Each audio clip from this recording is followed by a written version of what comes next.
they represent. Credits to the owners of the video clips used for the question and answer portion of MGS Women of Transformation 2024. Thank you so much. Okay, so ladies, balik na po tayo ulit. So let's start with... So this is 50% sa ating overall criteria for judging. One line lang po tayo, ladies. And that letter corresponds a video clip which you have to explain. Video clip yung mapapanood natin, then candidate who picked that particular letter will have to explain his points of view regarding sa mapapanood mong video clip. So please choose from the word transformation. Well, I would go with the letter S. Letter S. Letter S. So tahimik po tayong lahat.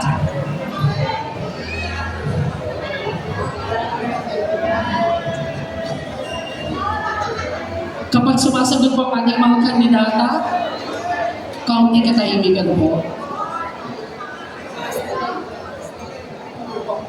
So lahat po ng makikita natin is video clip. Isang beses lang i-play yung video clip. Higit 70 korporasyon at individual ang sinampahan ng reklamong tax evasion ng Bureau of Internal Revenue. Sinabi ni BIR Commissioner Romeo Lumagi Jr. na bunso dito ng kabiguan o pag-iwas sa pagbabayad ng buwis ng 74 na kumpanya at individual. Pinadalhanaan niya ng demand letter ang mga inireklamo para mahabol ang mahigit 3 milyong pisong buwis. Sabay-sabay po itong ginawa natin para mas meron itong impact kasi gusto natin dahil papalapit na ang tax filing season, gusto natin na malaman ng ating mga taxpayers na sa paparating na tax filing season ngayong Abril ay gawin nila ang tamang pagbayad ng buwis. Nagkaroon din tayo ng several letters, demand letters, ngunit hindi nila pinansin ito kaya nahanto sa pagsasampa ng kaso. Yan po si BIR Commissioner Romeo Lumagi Jr. Okay. So ladies and gentlemen, that video states the corruption, specifically the tax that are assigned to us every human beings. Ladies and gentlemen, that the very reason that we are actually proclaiming a leader is for us to get a leader who has the heart to serve our country, not the one who will corrupt and give the money to their pocket. Because after all, buwis natin yon. Pinagtrabahuhan yun ng bawat mamamayang Pilipino, and it is very necessary for us to use that in the right and the proper way.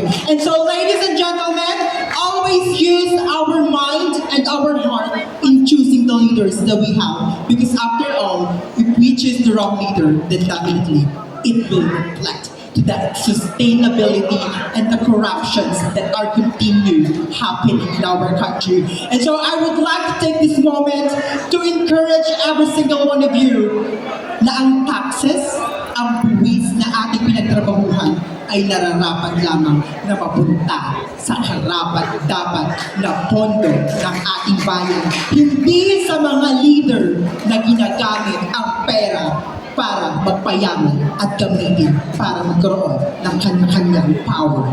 That is all. Thank you so much. Thank you so much. Candidate number 6, Kate Isabel Gorosco. Next is candidate number 9. Candidate number 9 is letter from the word transformation. From the word itself, how to start it, letter T. Letter T. First letter T or the last one? The first letter T. First letter T.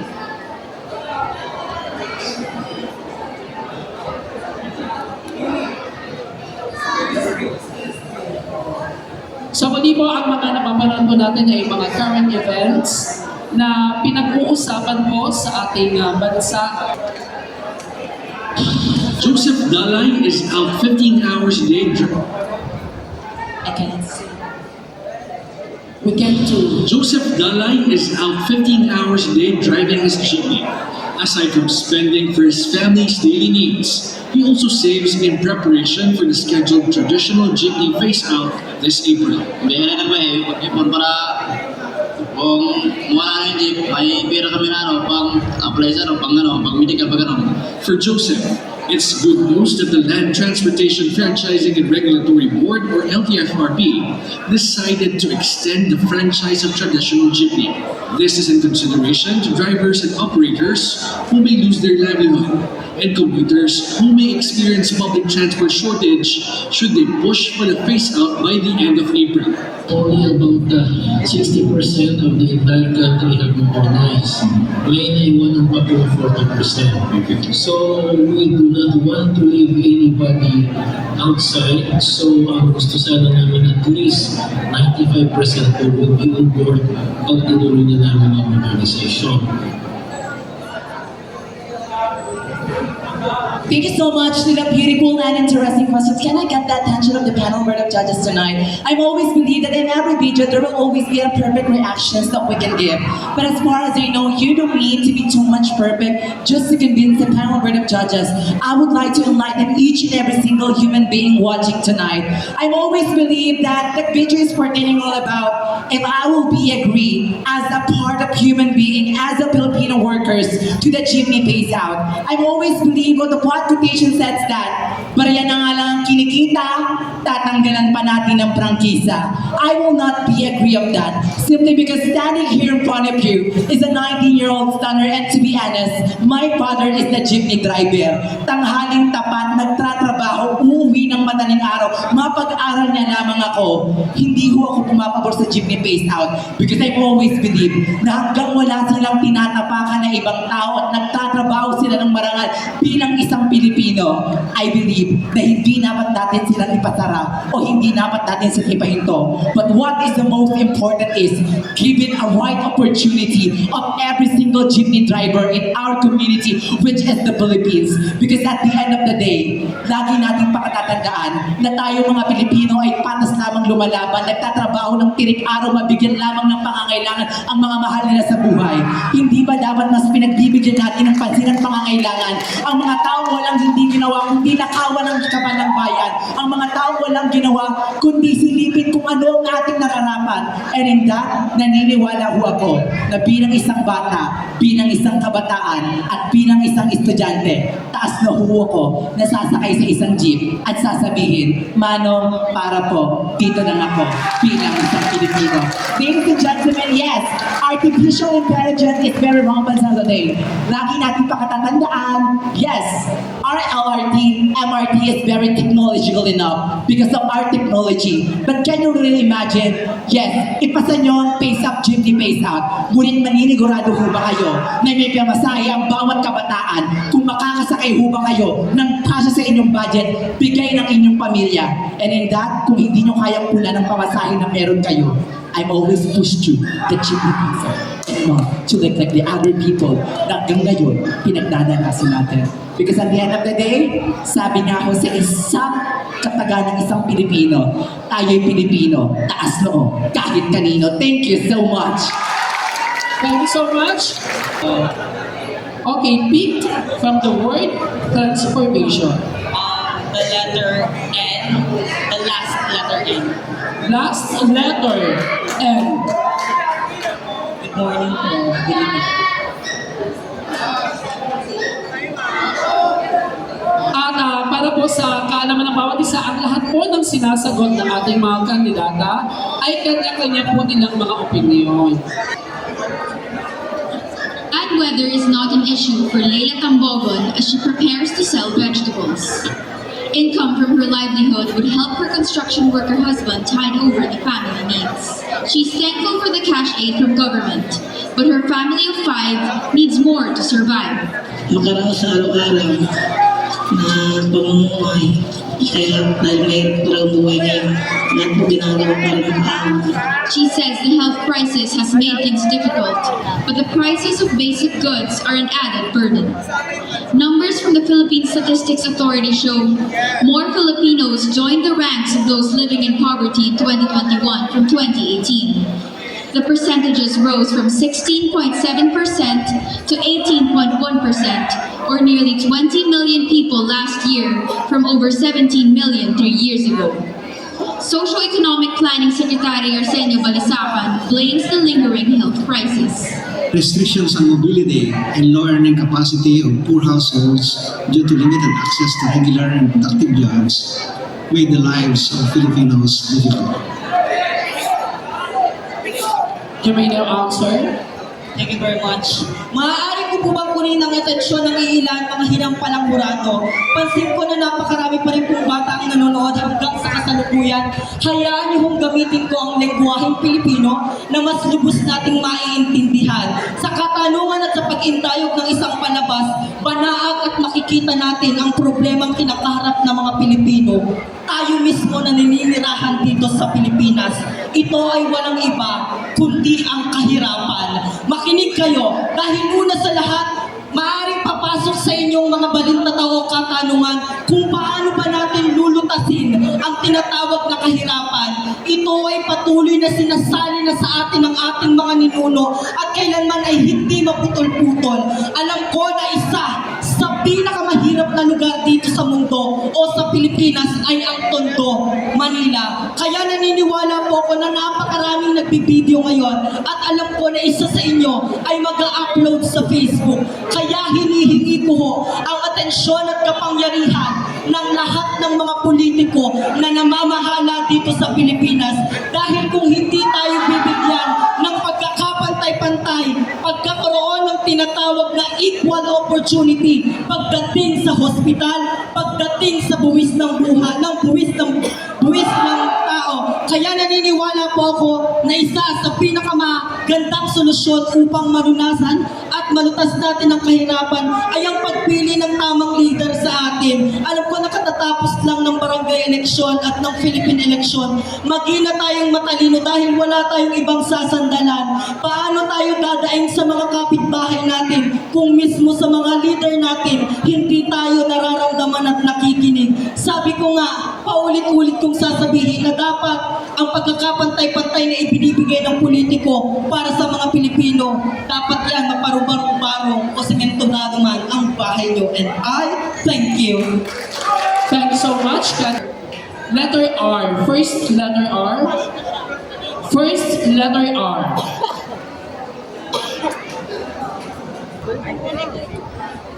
Thousands of US and Philippine troops have been taking part in one of the largest ever military exercises carried out by both countries. The exercises follow a deal announced earlier this year for US forces to use an increased number of bases in the Philippines, including one near Taiwan. The Philippines is looking for stronger defense ties with the United States. Laura Bicker has just sent this report. Life is fragile in this northern frontier of the Philippines. Impenetrable limestone cliffs and frequent storms can cut the island off for weeks. But people here face a new threat, caught between two superpowers trying to gain supremacy over these seas. Cyrus is out to catch flying fish, the islanders' favourite. But on his days out at sea, fishing in the Philippine waters just south of Taiwan, he spotted Chinese ships getting ever closer. It carries the Philippines to harass us. Even the Chinese Coast Guard used to roam around the island. You may now answer. Thank you so much for that wonderful video. As we can see in the video, we saw a societal issues or isyong panlipunan na tumatalakay po sa Pilipinas at sa ibang bansa na kailangan po ata na magkaroon ng military exercises para sa ating mga Pilipino. Ang masasabi ko lamang po na kung magkakaroon man ho tayo ng military exercises sa mga Pilipino, naniniwala po ako na ito ay magsisilbing pagbabago sa atin. Dahil naniniwala po ako sa kasabihan ni Antonio Luna, kapag gusto po natin ng isang radikal na pagbabago, simulan po natin sa ating mga sarili. Salamat. Thank you so much, candidate number 5, Nicole. I'd like to choose the other R for us. Letter R. Last letter R. So this is your letter.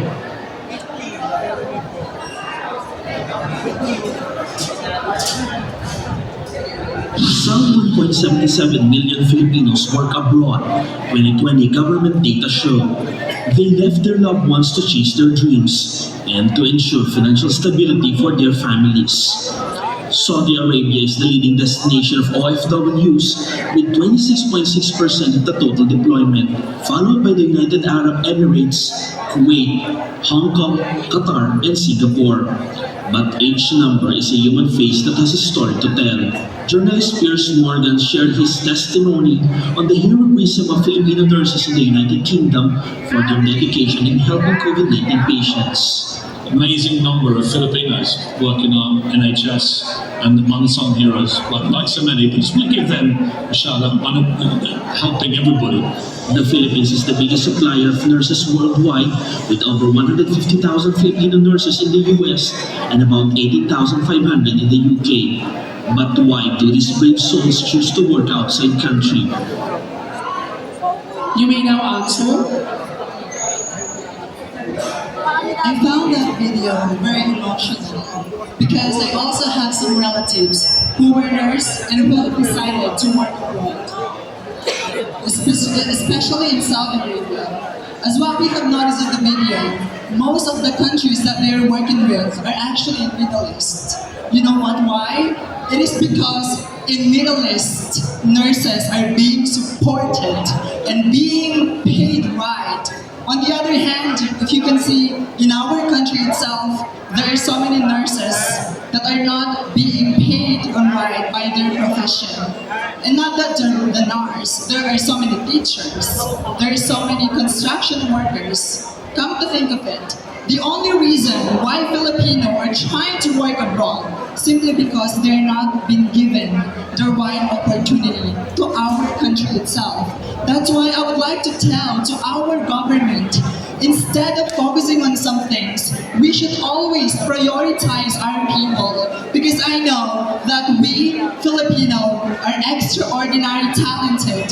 That's why, if you can see, there are so many Filipinos all over the world because of our hard work, our perseverance, and that is something that I'm always proud of as a Filipino. And I just hope that one day, no Filipino worker will long for love for their family, to be able to support them by working abroad. I hope that one day our country itself can support every Filipino worker so that no one will ever have to sacrifice their time to work abroad just to support for their family. Good evening. Thank you so much. That was our candidate number. Letter F. Letter F. So habang hinihintay po natin, maraming salamat po sa... One of the world's biggest criminal marketplaces used by online fraudsters to buy passwords has been shut down after a global police investigation. Known as Genesis Market, the site sold login details and other personal data, allowing criminals to log into people's bank accounts and other services. 2 million people may have fallen victim to the fraudsters around the world. Tens of thousands of them in the UK, as our Home Affairs correspondent Daniel Sanford reports.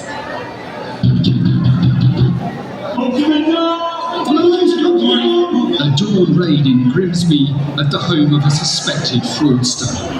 The start of an international operation against alleged hackers who steal from online bank accounts and shopping sites. Here, officers from the National Crime Agency and the police arrested a man in his 30s on suspicion of fraud and computer misuse, one of 24 people arrested in the UK. You may now answer candidate number 14. Okay. Thank you so much for that very wonderful news that we have seen as of this moment. I know that technology is very advanced and well developed, and it's really up to us and how we're going to use that one for the betterment of our countrymen and within ourselves. So there's some scenario that there's a cybercrime that use to make advantage to other people while using online banking. So my answer is that as a netizen, as part of the user of technology, we should be able to be conscious of how are we going to give information to certain individuals, especially to those people that we communicate with calls.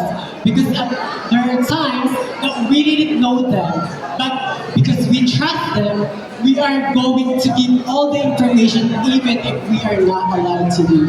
So I think the only solution for us is to be conscious and to be a countryman that be able to give support to a whole community. Thank you so much. Thank you so much. Let me pick letter O. Letter O first. The first letter O. So muli po ang ating mga pinaglalabanan sa mga pagkakataong ito. Hey guys, good evening. He is definitely right. This piece of art right here, believe it or not, was created using AI or artificial intelligence, and it is stirring up a conversation of what is considered art, and is a technology blurring the lines of creativity and pushing out human artists. Whether it be sculptures, paintings, or photography, art has continued to evolve over the years. In 2022, an uproar over whether artificial intelligence is considered art. I felt it deserved a chance to be seen in a competitive setting. Sparked by Jason Allen. He entered this piece into Colorado State Fair's art competition in the digital category. His piece won first place, but criticism is mounting because Allen created it using AI. A lot of hate for this, but I'm okay. I'm okay with that. I'm willing to be the punching bag. The artist says he wrote the prompt to create the painting using an AI tool called Midjourney. You may answer. Thank you. Well, you know what, my dear friends, up until this very moment of time, I'm still questioning myself on what is the best way I can go ahead and answer AI. But for me, ladies and gentlemen, AI is a powerful platform that can definitely change the perception of a certain individual.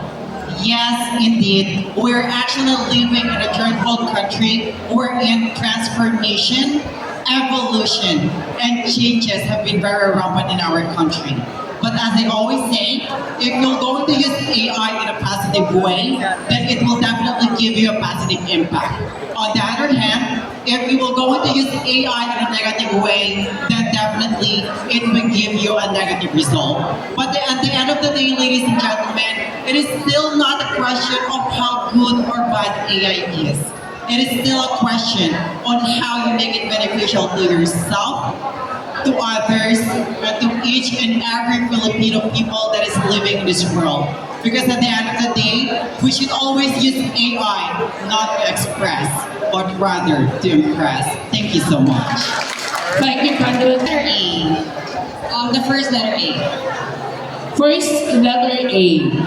Muli po, nakikiusap po kami sa bawat isa.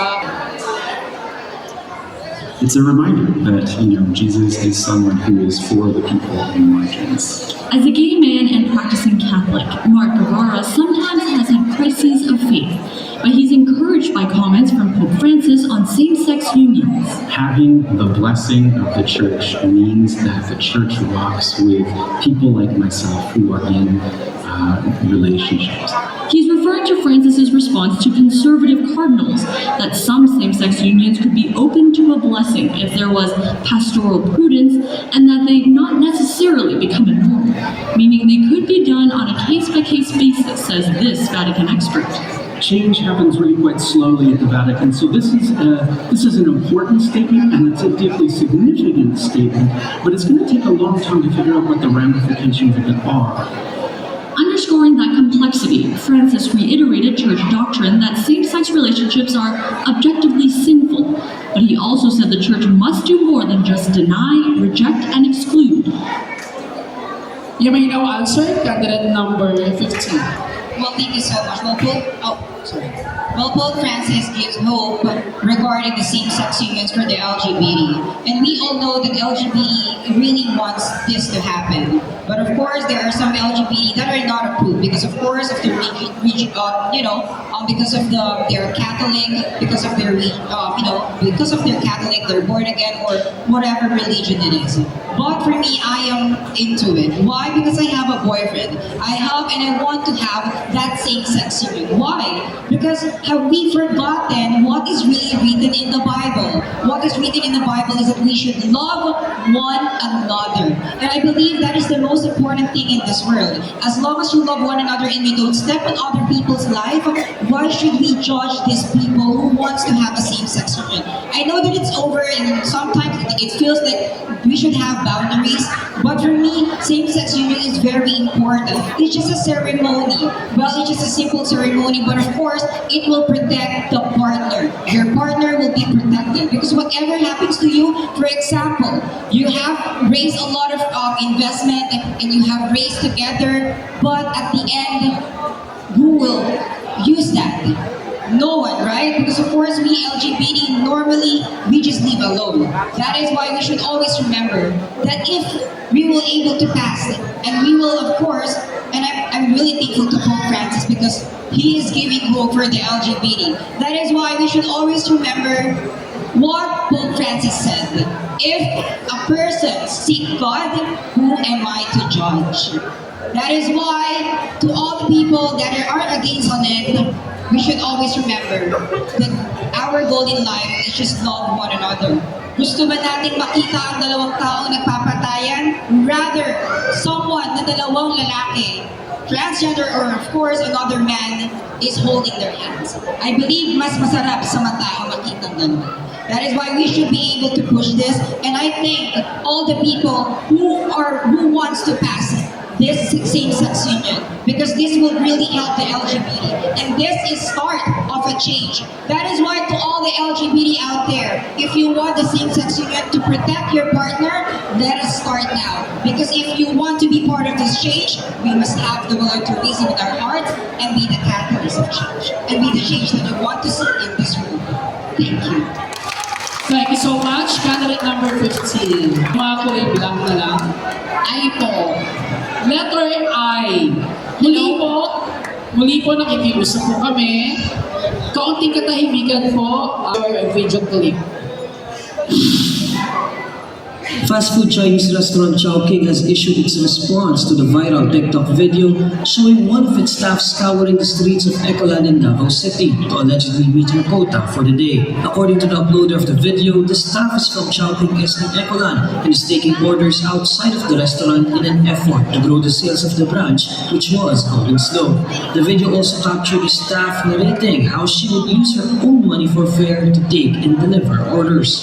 In response to the backlash from netizens pointing out the working conditions in the food chain, Chowking said it has asked the store to place the said activity on hold while it is reviewing the guidelines to ensure that the outside of store order taking has complied with their standards. Chowking said the safety and well-being of its team members remain as their top priority.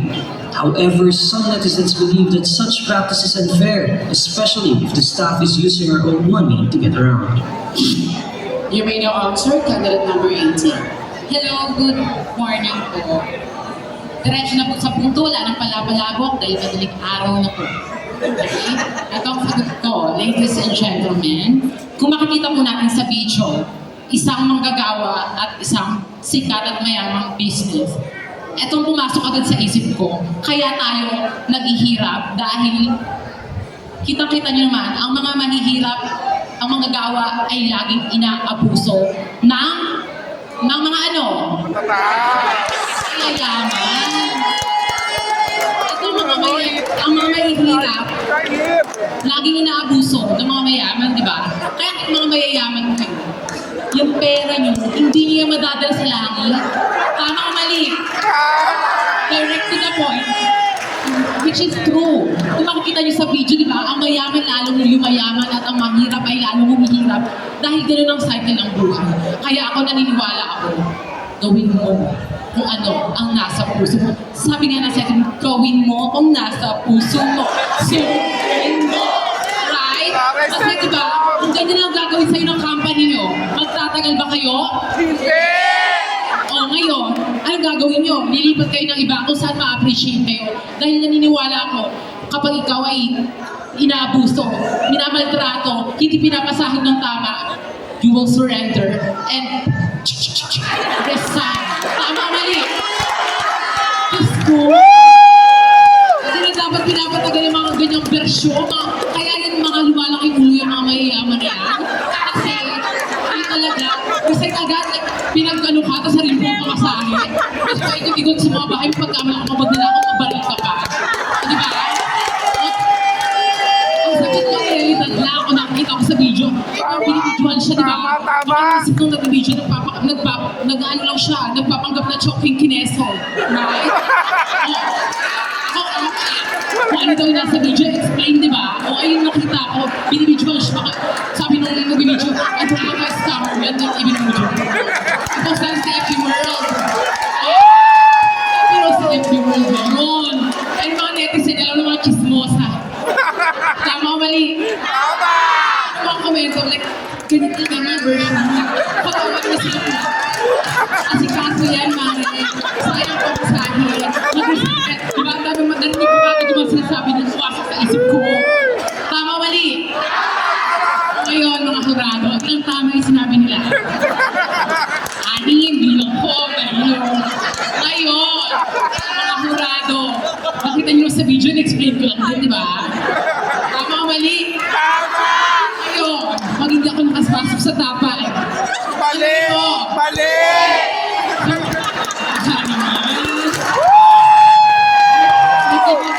Let's even no joke, ha? O ano? Papasok ako hindi. Ano hurado?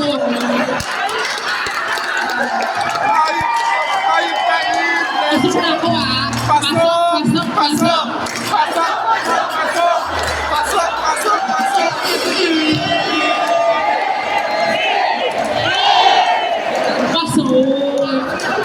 Like even no joke. Kailangan ka ba tahimik tayo? Enough. Thank you.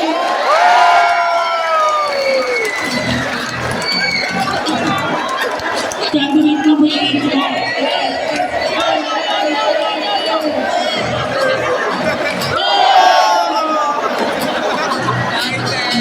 Diyos ko, ang ganda mo, pero adik ka.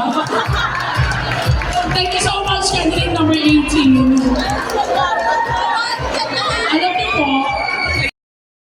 please choose. I want to choose letter A. Letter A. The remaining letter A, please. Nakakaloka si Bakla kasi candidate number 18. Pero in first, may point siya, di ba? Tama.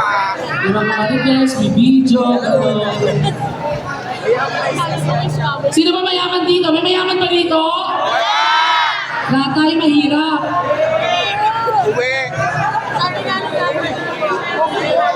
At tayo dyan!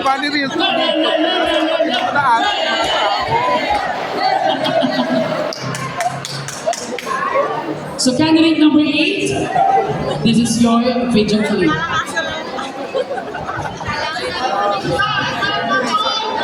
The fate of the Convocation of Harvard Investment Fund law is now in the hands of the 15 justices of the Supreme Court. Former Bayan Union Party List representatives Nelito Linares, Carlos Zarate, and Ferdinand Gaite shook to the Supreme Court seeking to declare Republic Act 11954 unconstitutional. Senate Minority Leader Coco Pimentel is also a petitioner. They insist the law's passage was rushed when the President certified the bill as urgent. Sans any public calamity or emergency, petitioners argued the law violated Article 6, Section 26 of the Constitution that requires 3 readings on 3 separate days before a bill becomes a law. They also note the House of Representatives and the Senate violated the no-amendment clause of Article 6, Section 26 of the Constitution. Candidate number 8, you may now answer. Alright. Ang hirap sundan yung nasa. Okay. I would love to start it by giving you a bird's eye view of Maharlika Fund. So, Maharlika Fund is, sa Tagalog, ito po yung, alam naman po natin na meron po tayong binabayaran mga SSS, GSIS, at kung ano-ano pa. At yun po tinatawag natin Maharlika Fund. Now, the problem is, our government are trying to use this Maharlika Fund to create more infrastructures and everything. I firmly believe that as a former employee of one company, I am not agreed to use Maharlika Fund to create such an infrastructure. Because why? I believe that kapag tumanda ako, gusto ko may balik yun sa akin yung pensyon na pinaghirapan ko because I deserve it. According to Article 9, Section 2 to our 1987 Philippines Constitution states that government shall promote an adequate prosperity and prevent the nations from the poverty. And I believe that in this kind of situation, let's always take in our mind that as a Filipino, we should know our rights. We should know how to exercise our rights. So let's unite ourselves and let's always take in our mind that as a Filipino, we should always know what actually happening to the money that we work hard for. That is the simplest and direct answer, the simplest video clip. Thank you and good evening. Maraming salamat, candidate number 8.